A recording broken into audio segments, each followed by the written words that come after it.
Types of social stratification, तो 4 प्रकार के टाइप्स होते हैं। दैट इज़ कास्ट के बेसिस पे, क्लास के बेसिस पे, स्टेट के बेसिस पे, स्लेवरी के बेसिस पे। कास्ट जो है वो पुराने टाइम से चलती आ रही है। उसमें भी क्या हुआ था, इस पर स्ट्रैटिफिकेशन कैसे हुआ था, काम के बेसिस पे टाइम के साथ जुड़ती चली गई, ठीक है। और इस तरह से क्या हुआ, जो लोअर क्लास थी, बिल्कुल ही नीची कास्ट वाले जो लोग थे, वो वंचित रह गए, ST SCs वगैरह। इसीलिए उनको कॉन्स्टिट्यूशन में बहुत सारी रिजर्वेशन या फिर उनको ऊपर उठाने के लिए रखी गई। तो कहने का मतलब है, कास्ट क्या होती है, कास्ट बाय बर्थ हमें मिल जाती है, ठीक है। हम किस गोत्र के हैं या फिर हमारी क्या कास्ट है, हम ब्राह्मण हैं, क्षत्रिय हैं या फिर शूद्र वैश्य हैं। ये 4 प्रकार की काम के बेसिस पे, ऑक्यूपेशन के बेसिस पे क्या किया गया था, डिवाइड किया गया था। फिर इवोल्यूशन हुई इसकी, पर ये चीज़ इनइक्वालिटी में बदल गई। और आज भी हम देखते हैं कि इसके बेसिस पे इनइक्वालिटी होती है, पर गवर्नमेंट बहुत सारे काम करती है थ्रू विच कि इनकी इनइक्वालिटी है वो इम्प्रूव हो। बट जो बूढ़े लोग हैं वो सुधरेंगे, कभी नहीं सुधरेंगे।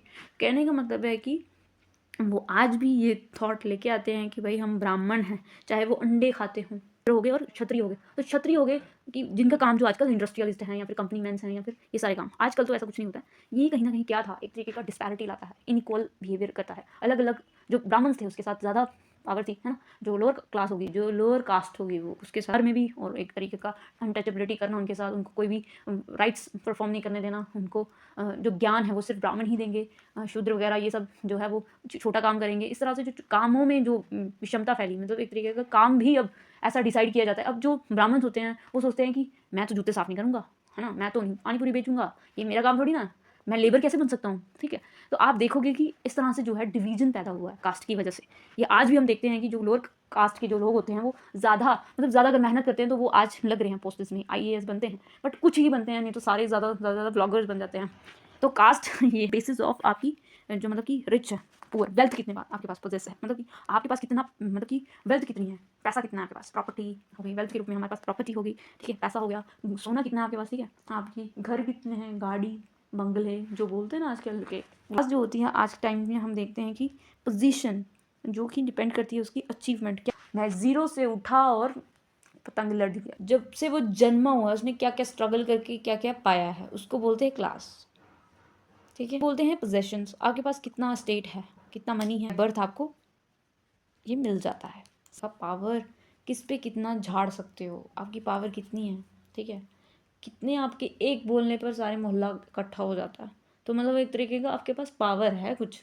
तो पावर, आपको इस वर्ड का मतलब पता होना चाहिए, दैट इज स्ट्राटी या फिर स्ट्राटा, या फिर कह लो कि हरियार्की, या फिर कह लो लेयर, या फिर कह लो कि ऐसी hierarchy या फिर horizontal lines that is prevail in any society, that is कि ऐसी लेयर्स जो कि किसी भी सोसाइटी में प्रेजेंट हैं। सोसाइटी या फिर सोशल का मतलब होता है कि ग्रुप का मतलब होता है the number of peoples present in the group, that is society, and society is linked to the word social, right. So social stratification means that जो लेयर्स हैं या फिर जो हायरार्की है या फिर डिवीजन है वो कहाँ पर है, सोसाइटी के अंदर है।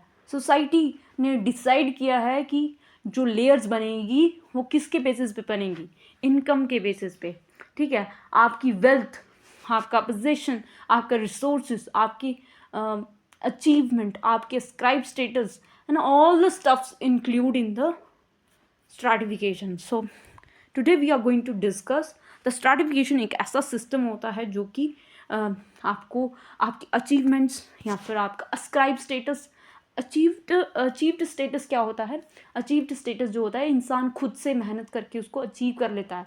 कोई व्यक्ति गरीब है तो उसने मेहनत की, जॉब हासिल की और वो उसको अचीवमेंट मिली, तो उसको बोलते हैं अचीव्ड स्टेटस, ठीक है।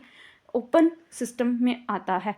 क्लोज सिस्टम मतलब ऐसा सिस्टम स्ट्रैटिफिकेशन का जिसमें क्या होता है, पेरेंटल इन्फ्लुएंस होता है, या फिर ऐसा कि पेरेंट्स के थ्रू हमें पावर शेयर हो जाती है, जैसे कि अंबानी के बच्चे, ठीक है। तो इस तरह का जो सिस्टम होता है वो अस्क्राइब्ड स्टेटस में आता है। अस्क्राइब्ड स्टेटस क्या होता है कि बाय बर्थ हमें मिल गया, हमें उसके लिए मेहनत नहीं करनी पड़ी, चाहे वो बायोलॉजिकल हो, ठीक है। हम ब्राह्मण हैं, हमें कुछ प्रॉफिट्स मिल जाते हैं, कुछ मतलब कि बाय बर्थ ही हमें वो क्या है, मतलब कि ब्राह्मण होने का जो गुमान रहता है कि हम ब्राह्मण हैं भाई, ठीक है। तो आजकल तो वो भी नहीं रहा। तो इन्फ्लुएंस जो होता है हमारे सोसाइटी के अंदर पावर के बेसिस पे, हमारा रुतबा, हमारा फेम, हमारे पास कितना रिसोर्सेज है, कितना हमारे पास सोना है, कितनी प्रॉपर्टीज़ है, लैंड कितनी है हमारे पास, तो ये इसके बेसिस पे एक व्यक्ति को जज किया जाता है। तब हम उसको बोलते हैं स्ट्राटिफिकेशन, कि यहाँ पर क्या हो रहा है समाज में, सोशल लोगों के द्वारा ही ये डिसाइड किया गया है कि भाई इसके बेसिस पे लोग क्या हैं, डाइवर्सिफाइड हैं। तो इस तरह से हम अगर इसको मूल्यांकन करें कि एक तरीके का ये सही है। अगर हम अचीवमेंट की बात करें कि एक व्यक्ति अगर स्ट्रगल करता है, हार्डवर्क करता है, तो उसको अगर वो उस अचीवमेंट को पाता है तो वो एक तरीके का पॉजिटिव स्ट्राटिफिकेशन है। अगर नेगेटिव की बात करें तो उसको तो मेहनत ही नहीं करनी पड़ी, है ना, उसके पापा तो लीडर हैं, है ना, उसको तो मेहनत नहीं करनी पड़ी, ठीक है। तो इस तरह से जब हम बात करते हैं ऐसे, तो वो अच्छा नहीं है, वो एक तरीके का इनइक्वालिटी लाता है। Rich becomes more rich, poor become more poor. तो इसमें यही आता है कि जब पावर का डिसइंटीग्रेशन हो जाता है, मतलब कि जो पावर जिसको मिलनी चाहिए, जो पात्र है वो उसको नहीं मिलती, या फिर जो अस्क्राइब्ड स्टेटस में आता है, जो कि बाय बर्थ ही हमें मिल जाता है, हमारे पेरेंट्स के थ्रू मिल जाता है, ठीक है। तो इसलिए सोशल स्ट्रैटिफिकेशन जो होती है वो क्लास के बेसिस पे, कि हमारा जो है मिडिल क्लास के लोग हैं भाई हम लोग, मैं तो मिडिल क्लास का हूँ। तो हम देखते हैं कि जो अपर क्लास है या फिर लोअर क्लास है, वो मतलब कि जो लोअर है वो मोर पुअर है, ठीक है। अगर हम अपर क्लास को देखें तो वो 1% या फिर वही 10% ही लोग हैं जो कि अपर क्लास में आते हैं। India is the middle class country, ठीक है। तो जहाँ पर ज़्यादातर हम मिडिल क्लास में भी सब डिविजन्स देख लेते हैं, जैसे कि लोअर क्लास, है ना, लोअर मिडिल हो गया, ठीक है, अपर मिडिल हो गया। तो इस तरह से middle class, upper middle, upper class वो क्लास होती है जिसकी इन्फ्लुएंस ज़्यादा होती है, ठीक है। इन्फ्लुएंस मतलब कि उसकी पावर है, मतलब कि अगर उसके एक चुटकी बजे तो उसका सारा काम हो जाए, इस तरह की पावर्स उसके पास है। अगर उसके पास पावर है तो उसका गुड कनेक्शंस होंगे, ठीक है। गुड कनेक्शंस मतलब कि वो अच्छे से अच्छे लोगों के साथ मिल पाएगा, उठेगा बैठेगा, उसके विचार आचार, ठीक है, बदलेंगे। जैसे कि हम देखते हैं कि जो फिलोसोफर्स होते हैं वो ज़्यादा एलीट क्लास के थे। जो पॉलिटिकल लीडर्स बने हैं हमारे आज़ादी के बाद, वो सारे एलीट क्लासेस के थे। क्यों? क्योंकि उनके पास मनी ज़्यादा थी, लैंड ज़्यादा थी, पावर ज़्यादा थी।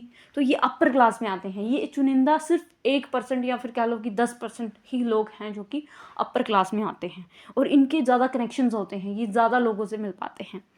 पर ऐसा नहीं है, जो मिडिल क्लास है वो स्ट्रगल करता है, वो भी अपर क्लास में पूरी जान लगाता है, इनकरेज करते हैं लोग उनको, और इस तरह से हार्डवर्क करके वो अपर क्लास में भी ट्रांसफ़र हो जाता है, ठीक है। तो कहने का मतलब है कि जो मिडिल क्लास होते हैं वो पूरी अपनी ज़िंदगी भर क्या करते हैं, वो बीच की कड़ी होती है, ना वो पुअर होते हैं ना वो अपर क्लास के होते हैं, उनका ज़्यादा इन्फ्लुएंस भी नहीं होता, ठीक है। वो इन्फ्लुएंशियल भी नहीं होते और डिप्राइव भी नहीं होते सोसाइटी में। और वो मिडिल क्लास जो होते हैं वो पूरा ही ज़िंदगी भर क्या करते हैं, स्ट्रगल करते हैं अपने आप को ऊपर उठाने के लिए, ठीक है। और जो लोअर क्लास होती है वो मतलब कि पॉवर्टी फेस कर रही होती है, एक तरीके की गरीबी, है ना, डिप्राइव्ड होती है, उसकी जो वेल्थी लाइफ है वो उसको मिल ही नहीं पाती, उसको वो डिप्राइव्ड मतलब उससे वंचित ही रह जाते हैं एक तरीके का। सोशल स्ट्रैटिफिकेशन कहीं ना कहीं क्या है, समाज में इनइक्वालिटी लाती है, और ये सोसाइटीज़ में चेंजेस आ सकते हैं। जैसे कि लोअर क्लास है, लोअर मिडल क्या करता है, मिडल बनने की कोशिश करता है, मिडल जो है वो अपर मिडल में जाने की कोशिश करता है। इस तरह से वो स्ट्रगल जो फेज़ है वो उनका चलता रहता है कंटिन्यूसली। वो पावर के लिए या फिर फेम के लिए या फिर वेल्थ के लिए क्या करता है, स्ट्रगल करता रहता है, वो मोटिवेट रहता है। सोसाइटी पास गोइंग चेंजेस हो रही है, मोटिवेट करता है इंडिविजुअल्स को, कैसे स्ट्रक्चर में चेंजेस आते हैं हम देखते हैं। ये एक तरीके का क्या करता है, सोशल स्ट्रैटिफिकेशन हार्ड वर्क आपके अंदर लाता है। हमको पता है कि जो रिच है, पुअर है, वो ठीक है, वो अपनी वेल्थ के हिसाब से है, रिसोर्सेज या फिर उसका वो जिस घर में जन्म हुआ वो उस हिसाब से चलता है। फिर भी इंसान को ये मोटिवेशन मिलती है, जो मिडिल क्लास में पैदा हुआ है उसको स्ट्रगल करने की मोटिवेशन मिलती है कि तुम्हें स्ट्रगल करना है, तुम्हें और वेल्थ के लिए क्या करना है, स्ट्रगल करना है, मेहनत करनी है। तो इस तरह से इंड्यूस पीपल से हार्ड वर्क करने के लिए लिव ऐसी वैल्यूज़ के साथ हमें अपग्रेड करना है, ठीक है। पैसा भी कमाना है तो हमारी प्रेस्टीजियस के लिए या फिर हम फेम के लिए कोई भी काम करते हैं, हम क्यों करते हैं, ताकि हमारी फेम हो, या फिर हम वैल्यू एडिशंस करें या फिर 4 लोगों से मिल पाएँ, ठीक है। अगर हम अच्छा कुछ अचीव करते हैं तो हमसे 4 लोग बातें करने आते हैं, तो एक्सपीरियंस होते हैं। तो कहने का मतलब है कि हार्ड वर्क सिखाता है सोशल स्ट्रैटिफिकेशन, ठीक है। People's work hard work for money, Prestige and comfort zone, कि उनके घर में वो सूखी रोटी खाते थे,